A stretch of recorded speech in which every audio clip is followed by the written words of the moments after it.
Alrighty, it is time for another weekly review of Mushoku Tensei. Today I'm reviewing Volume 6. Volume 6. I did say this before, I will just say it again, but the covers for the volumes get better and better. They really do for the manga. I enjoy it. This one is actually especially different because it's purple. Of course, representing this character right here, so that's why it's purple. Her name is Kishirika. She doesn't show up much into the plot of the story of Mushoku Tensei. She shows up like, 3 or 4 times in the entire story. And the story is pretty long, but she has a very huge significance when it comes to the lore of this world and also to helping Rudy out. So when she does show up, she shows up for very grave importance. So yeah, you won't be seeing her again until according to light novels, until volume 14, volume freaking 14 is when you can see her again. Anyways, this volume is pretty much Rudius and the gang have their establishment of dead end this time. So him, Richard, and Eris are trying to make finances, and they have a stronger reputation, but they're trying to get to Melis this time. But it takes them a lot more money, so they do some smuggling, and things go wrong. Eris gets a little jealous. Roxy does cross against Rudius, but she doesn't really realize it's him, but she follows his friends instead. With this, Rudius gets a very powerful demon eye. You can see why his eye is green, if you can see it or not. And it helps him see things like the distant future, in a way. So, Buzz manga volume was pretty well adapted, except for one part towards the end. He also meets a very important character, too, as well, called, I've always called him Gisu. The original fans of the series always call him Gisu because when you read the web novels and when you were looking up on the Wikipedia, they would call him Gisu. But like I said before, some names have been changed for the American translation. In this one, he is called just Geese. He looks like a monkey. You could call him Gisu, but instead you want to call him Geese. Really, 7 C's? Really? Anyway, it's not much to really get angry about. His name is Geese, okay. I guess Gisu sounds a lot more interesting and stuff like that.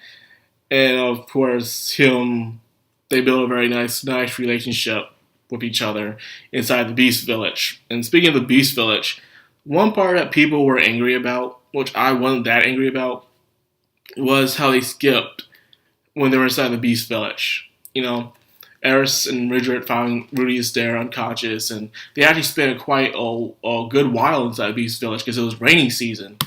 But however, they skipped that entire part. They skipped the part where Rudius was talking to the little dog that he actually saved, but got big. They call him the Holy Beast or the Sacred Beast. He goes by different names depending where you're from. And they talk a little importance about the dog, that he will someday travel alongside the hero. Keep that in mind, that the Sacred Beast will one day travel alongside the hero. But as the spoilers, way deep into the freaking light novels. That's volume? I want to say volume 17? No, it's 18. Volume 18, man. Is until you find out about that, man. But anyways, yeah. So events that do happen in the past will come, like I said, will come out later on into the future. So that's pretty interesting. And also, like I said, they didn't spend much time working on the Beast arc. They also did spoilers to what happened to Eris' grandfather, in a way, and to one of the people that was cause for it, Darius, in fact. Darius is a very slimy, bad guy who will get his just desserts later on into the story, if the manga continues that way. And of course, there's no manga side story this time, but there is a side story for a written side story. And it's actually it's about Kishirika, and she met one of her loyal servants in the past, and how he gave her some food.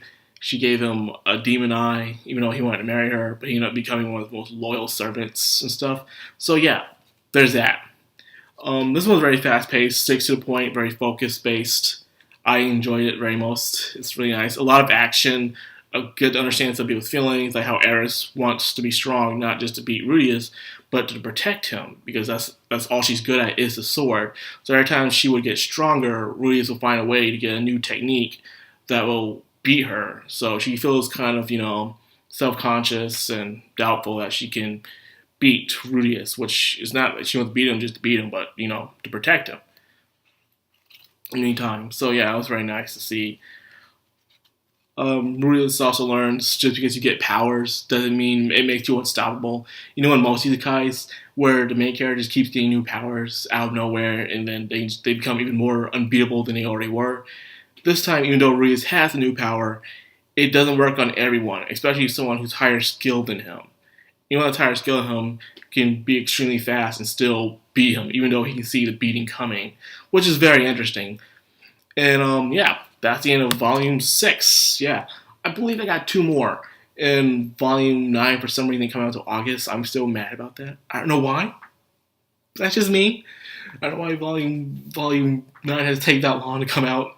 But yeah, that's all I got for this review. I got one more video, which is a theory on Mushoku Tensei, coming right up after this. So I hope you guys stay tuned. Anyways, if you enjoy this content and you like me talking about Mushoku Tensei, why don't you leave a like, comment, subscribe, and of course, hit that bell icon so you get notified.